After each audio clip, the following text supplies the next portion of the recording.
உங்க எல்லாருக்கும் பாண்டா தெரியும். ரெட் பாண்டா தெரியுமா? முதல்ல பாண்டான்ற பேரே இவனுக்கு தான் வச்சாங்களாம். அப்புறம் தான் அந்த பெரியவன பார்த்துட்டு, "ஏலே அவன் பேரு தான் பாண்டா. இனிமே உன் பேரு ரெட் பாண்டா" அப்படின்னு மாத்திட்டாங்களாம். அது திடீர்னு கைய தூக்கிட்டு உங்கள கட்டி பிடிக்கிற மாரி வரும். நீங்க டப்புன்னு ஹவ் கியூட் அப்படின்னு கட்டி பிடிச்சிட கூடாது. அது வந்து உங்கள பயமுறுத்திக்கிட்டு இருக்கான். நான் ரொம்ப பயங்கரமானவன்டா அப்படின்னு. எவ்வளவு கியூட்டா பயமுறுத்துது பாருங்க. இவங்க இமயமலை, சைனால பனிப்பிரதேசம் இங்க தான் வாழுவாங்களாம். ஜூல வாழ்ந்தா கூட இதுக்கு வந்து ஐஸ் கட்டி குடுக்குறாங்க. இதுங்க ஜாலியா அதுல ஏறி குப்புறப்படுத்துக்குது. மரத்துல இருந்து தலைகீழா இறங்குதுங்க இது. தக்காளி தூக்கம் வந்தா எங்க வேணாலும் படுத்து தூங்கிடுவான் போல இருக்கு. இங்க பாருங்க மரத்துக்கு மேல ஜொல்லு ஒழுக படுத்து தூங்கிக்கிட்டு இருக்கான். ஆனா இந்த விஷயத்துல மட்டும் அவன் என்ன மாதிரி. அப்புறம் இவங்களுக்கு இந்த தலவாணி பட்ஜெட்லாம் வந்து தேவைப்படாதான். அவங்க வாலே வந்து பயங்கர ஃப்ளஃபியா இருக்குமா. அதையே அப்படியே தலவாணியா யூஸ் பண்ணிப்பாங்களா. வேணா பெட்ஷீட் மாதிரி யூஸ் பண்ணிப்பாங்களாம். இவங்க பார்க்க தான் கியூட்னு பார்த்தா சவுண்டும் கியூட்டா இருக்குங்க.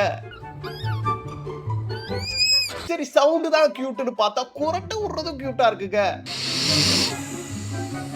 உங்களுக்கு தெரிஞ்சு யாராவது இந்த மாதிரி கியூட்டா பண்ணிக்கிட்டு இருந்தாங்கன்னா அவங்க அப்படியே டேக் பண்ணி விட்டு நீ ஒரு ரெட் பாண்டா அப்படின்னு சொல்லி ஜாலியா இருங்க गाइस போங்க என்ஜாய் பண்ணுங்க.